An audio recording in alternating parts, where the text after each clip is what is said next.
So this is a little tour of my kitchen to show you the things that I've had installed to make it easy for me. I really like cooking, so I spend a lot of time in this room, and it's important to me that everything's at a good height. One of the things that works really well for me is having a stool, because I find standing for lengthy periods of time quite difficult. So most of the time I'm in the kitchen, I'm going to be sat at this height, but also I can walk, I do walk, I don't walk very far. That's when I'm doing things that take a good amount of time that I like to sit down. So here we go. First of all, we've got two sinks, one which is at my husband's height, which is a standard height, and then we've got a second sink which is slightly smaller but still big enough to use, which is at my height. One of the things that we've had installed, which is really useful, is a cooker tap, which means that you can use it as a regular hot and cold tap, or you can use it to perform, no, that's not the right word, to create some hot water for making cups of tea or filling pans. Now the way that it works, because I know some people are concerned they might not be able to manage it, is that you have a safety control on it, which you have to tap up and down twice and then turn anti-clockwise. So I can do that with my arms. That's the boiling water. And although people say, oh, that looks a bit dangerous, actually, for me, filling up a cup with boiling water, it is a bit steamy, but I can manage it. Equally, if you can't manage to hold it, you can swivel the tap around. Probably not showing it to its best here because it's not somewhere that I'd use it, but you could either with a pan or with a cup of tea fill up on the worktop. Obviously you run the risk there of overflowing. So that's the cooker tap. And one other thing to explain about the cooker tap is that you have to have a hot water cylinder which is stored underneath the sink. That does take up quite a bit of space, so it's one thing to bear in mind if you're planning the design of your kitchen. So because I like cooking, I've got lots of herbs and spices, and I store those in these cupboards, which are IKEA bathroom cabinets with adjustable glass shelves. They're perfect depth, and the other thing that I do is, if there are things on high shelves that I can't reach, this acts as a perfect place for my stick. You'll see this feature a lot, and I simply place a towel or something that's going to cushion the blow underneath, and I can simply knock things out of the cupboard from a height. So for example, this will probably go terribly wrong. There you go, my fajita mix reached out of the cupboard. So I've got two of those. I also keep my oils and my vinegars.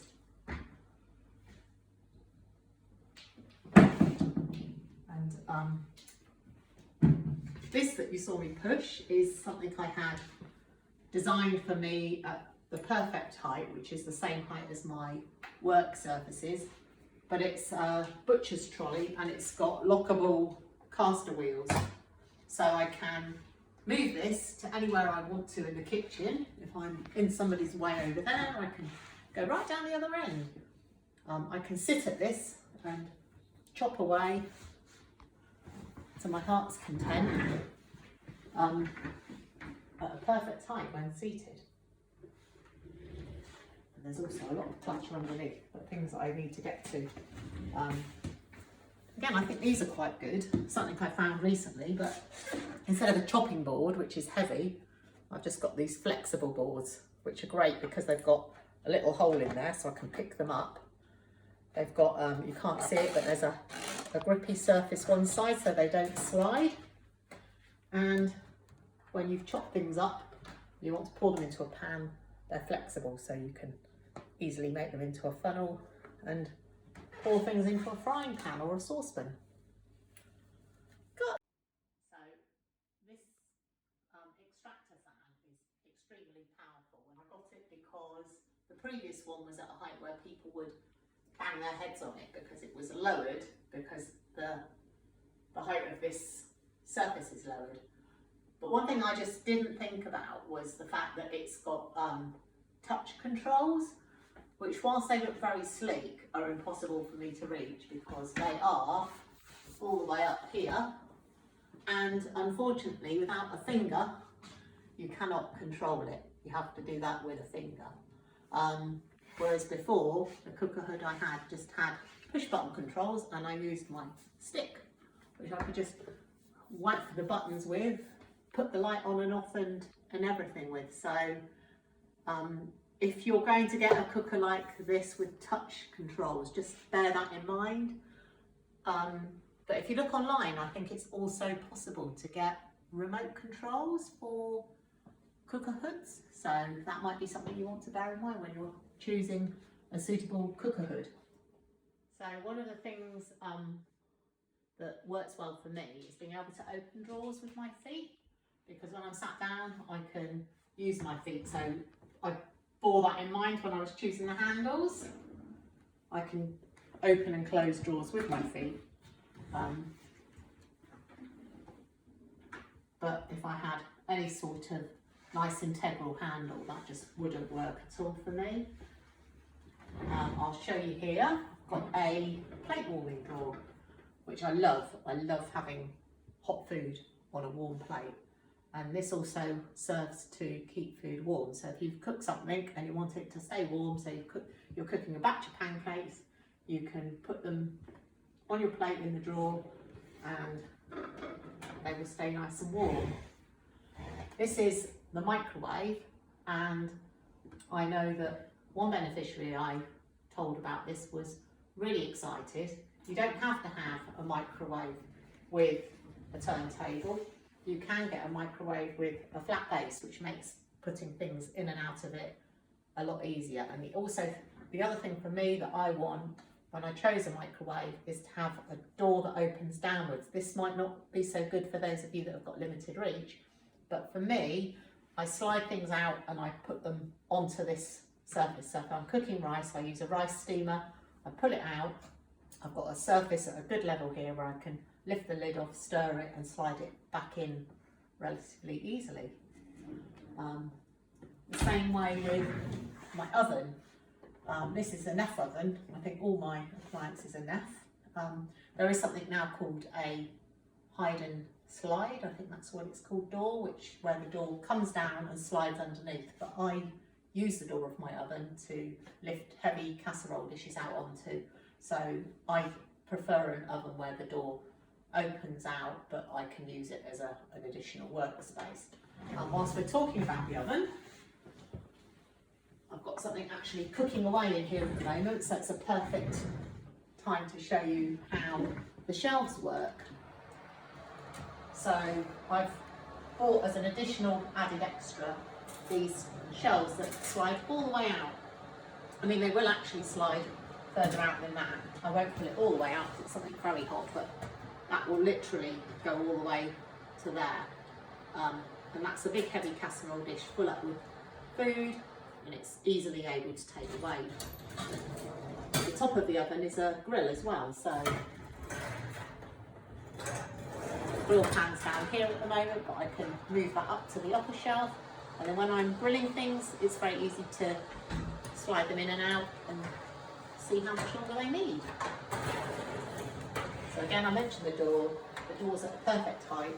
If I want to serve things out, I can put a plate onto there and serve straight out onto the plate or while I'm sat down. So we'll leave that to cook for a bit longer. It's still got about another hour to go. So I've got two cupboards like this in my kitchen. Again, designed for me to use with my feet, but these shelves go all the way out. And there's two shelves like that. So a great place to store pots and pans on this side, and I can get all the way to the back. I normally would come around the front, but I don't want to block up the view for you guys watching this. And they're really easy. It doesn't need a lot of effort at all to pull those in and out, especially the lower one where I can use a bit more strength from my leg. And it is worth spending quite a bit of money on these. I think if you buy cheap versions, you'll probably find they don't hold as much weight. So, and you'll see makes really good use of that dead space in the back corner for storing all sorts of things.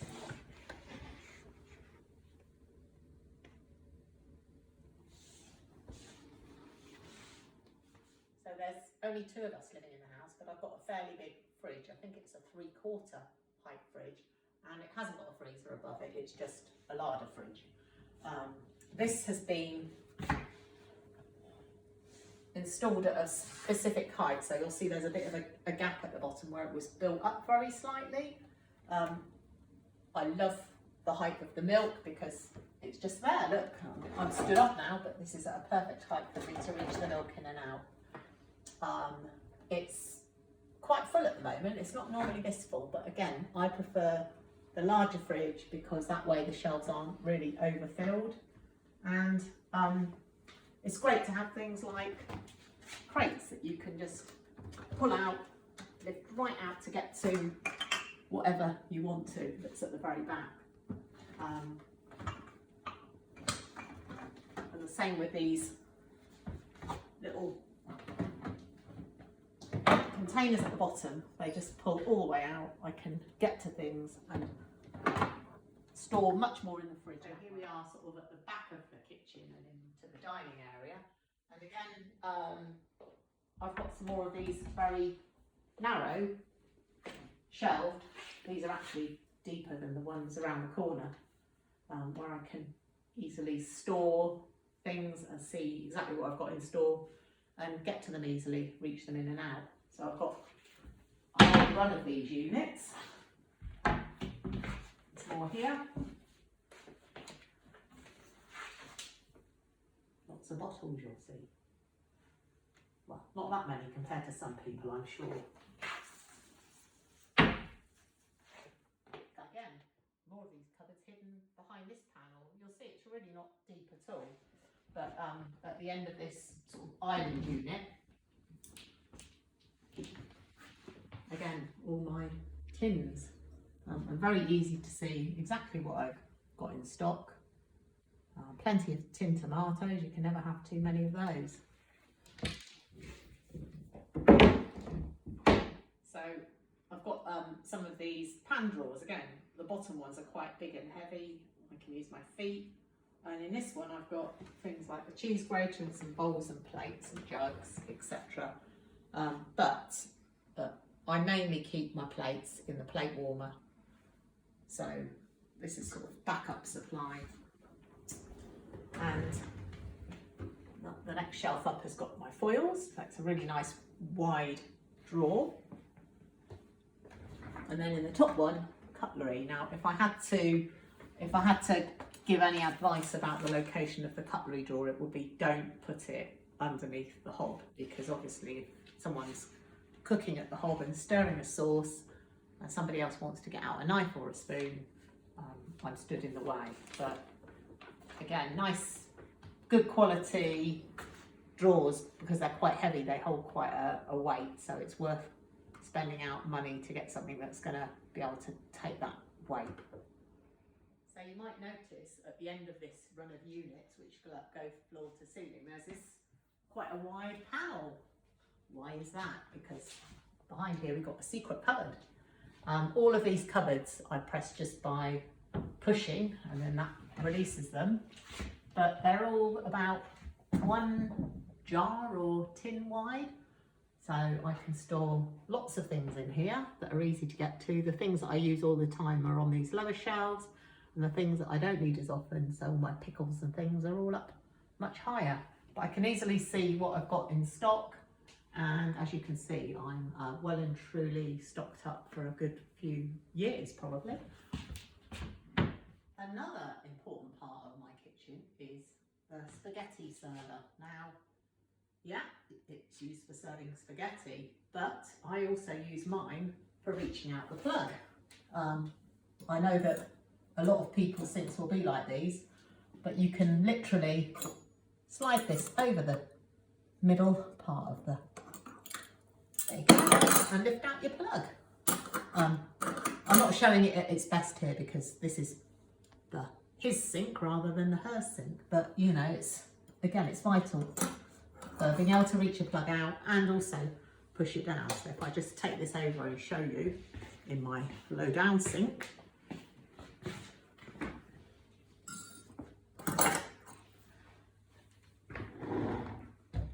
everything in the way here, you can push it down like that. And again, the metal spaghetti server is better than a plastic one, which I probably would have broken by now if I'd used it in the way that I'm using it, which isn't for serving spaghetti. One of the most useful things in my kitchen, believe it or not, is a dish mop like this. I buy them about 20 or 30 at a time and they're easily replaceable. You can bleach them or whatever. I use these to reach things that are out of my reach at the back of worktop, so tea bags. I also turn it around and I can switch the switches on and off.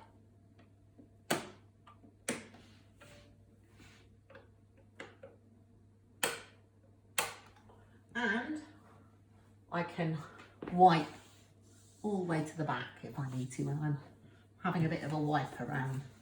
So I'm sure those of you with short arms all know how frustrating it is when the back of your worktop needs a bit of a wipe and you can't quite reach it. Or I want to dry it, I simply put a cloth over the top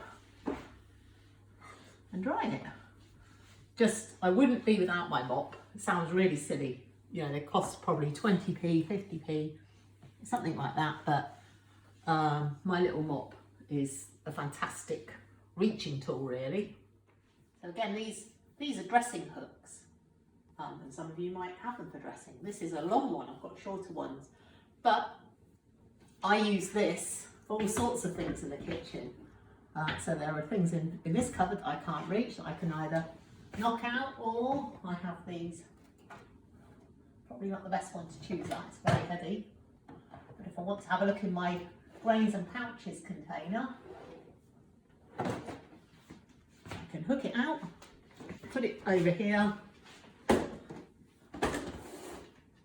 a look in, and then I can put it back. I will add that these aren't things that I need to get to very often. If somebody's in the house, I would ask them to reach those for me, but in an emergency I am able to do it myself, and there's nothing breakable in these, so if the worst came to the worst and it fell on the floor, it wouldn't be the end of the world. And also I'm doing a bit of weightlifting because those aren't quite heavy.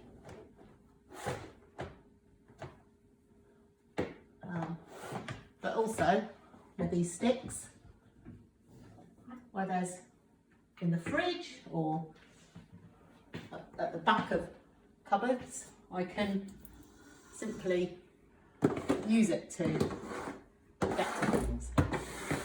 Oh, there's the gin. There you go, managed to get the gin out of its hiding place.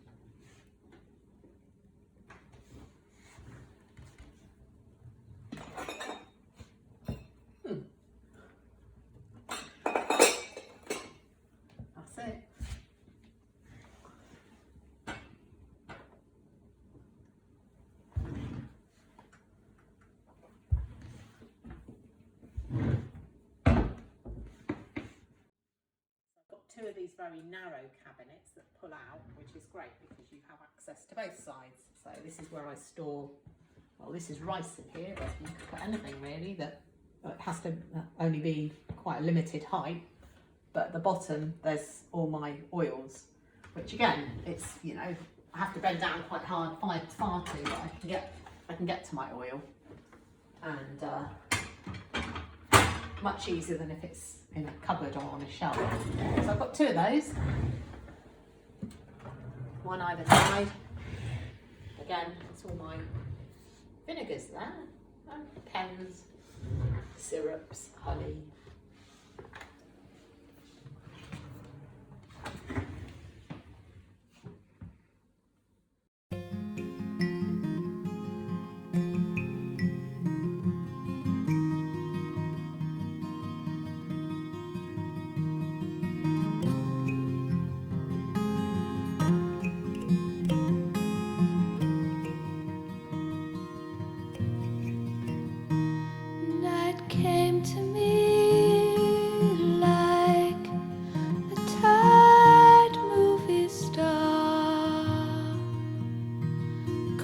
Up to me in the dark, I heard it call.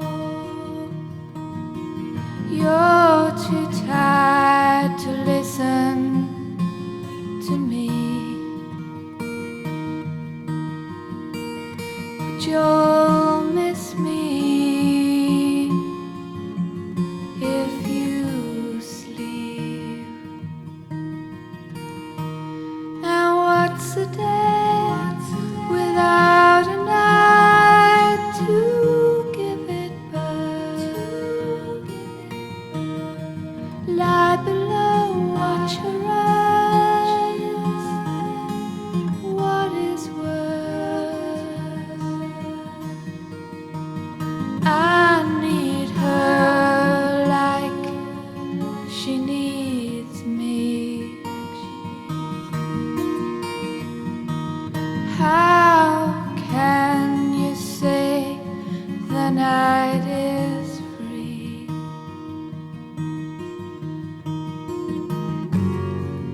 You curse me 'cause I